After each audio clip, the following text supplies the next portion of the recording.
The next project is the inside of a boiler room and the rooftop chillers above for a high school here in Dallas. The mechanical contractor wanted to have a model he could reference according to his needs and his schedule, which would give him more options. For example, if the new pumps were not delivered on time and his crew were underway installing pipe, he could then opt to work backwards with his installation of pipes from another direction without interruption of work and no lost time on the project. This first point cloud file shows the scan of the rooftop and the piping which occurs under the chillers. The stitching of more than one space becomes more challenging because common reference points must be established at the openings between those spaces. Targets are used at these openings so that the point cloud file can be processed and stitched. Of particular interest in this next 3D image, the rooftop had a main pipe running horizontally under the belly of one of the chillers, but it was not level.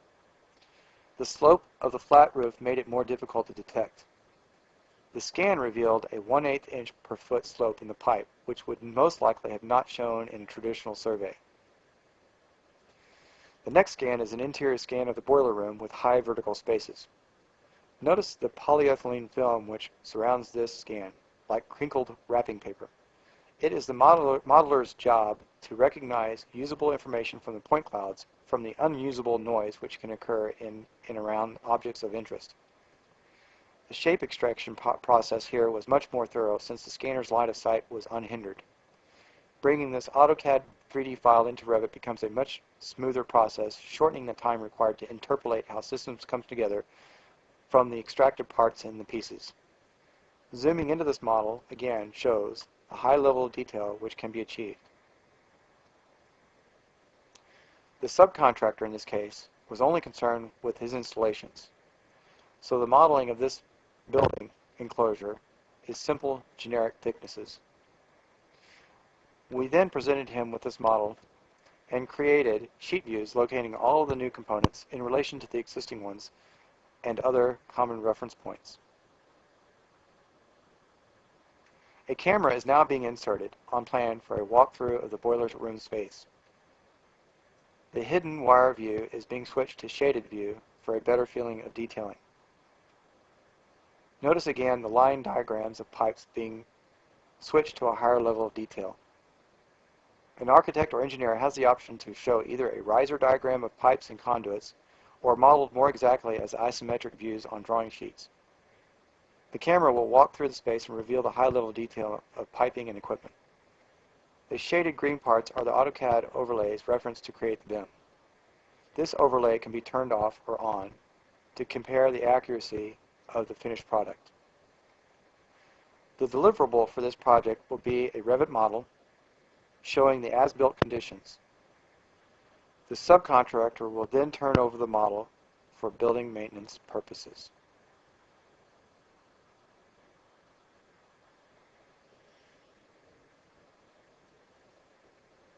The next project is a 4-story hospital expansion located in Chicago. This is new construction, and the BIM was created from referencing over 200 sheets of working drawings in PDF format. These images are from the BIM model and rendered, which is one of them was added to the job site banner for public viewing. We were able to study the building with 2 different colors of brick and create renderings from other sites. During the modeling process, we created an animation of the developing metal structure and some of the exterior walls.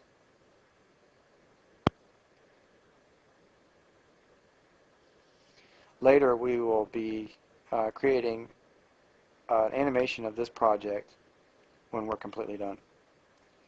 The next example of our research processes can be explained with one component here, which kills bacteria and germs in the water supply.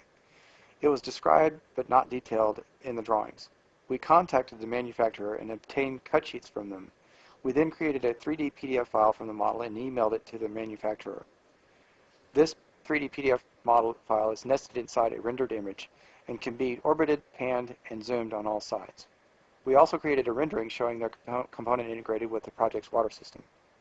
This is a Navisworks file navigating into the building from the main entrance. Certain architect elements have been made semi-transparent in order to view the mechanical, the electrical, and the plumbing systems of the building. This powerful program has the ability to show stages of completion of the project in relation to an attached CPM schedule. Studies can also be made of circulation paths to deliver materials such as studying access points of a building crane, or whether an air handling unit can fit through the building's opening to an interior mechanical room. This serves as a visual aid on the job site to further aid installations. Navigating down into the lower level will show piers and footings below and more detailing of equipment. This level of detail can be used by the contractor for fabrication purposes or to generate shop drawings. During our modeling process, we also follow recommended methods of installation, information obtained from code, from specifications, and/or from the manufacturer. We are just now in the plumbing room and progressing over into the electrical room next door. Notice the electrical panels and major electrical conduits feeding into them, and the proper 90-degree turning radiuses. One can easily recognize the water treatment component, as shown earlier, here at the 4th level of the building.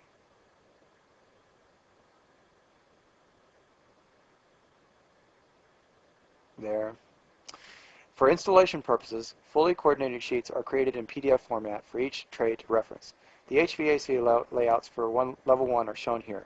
Red is for supply air, duct sizes are noted, elevation heights above finished floor indicated, and dimensions locating the ducts in plan using column grids as common reference points. Return air is shown in blue, and exhaust air is shown in green. Any view can be created once the model is done. For example, all air ducts are displayed on this next sheet, to show how they interrelate with one another. I'm paging into it now. There it is right there. Of course, there's no room for dimensions and notes. It's just an overall view. Thank you for viewing this presentation.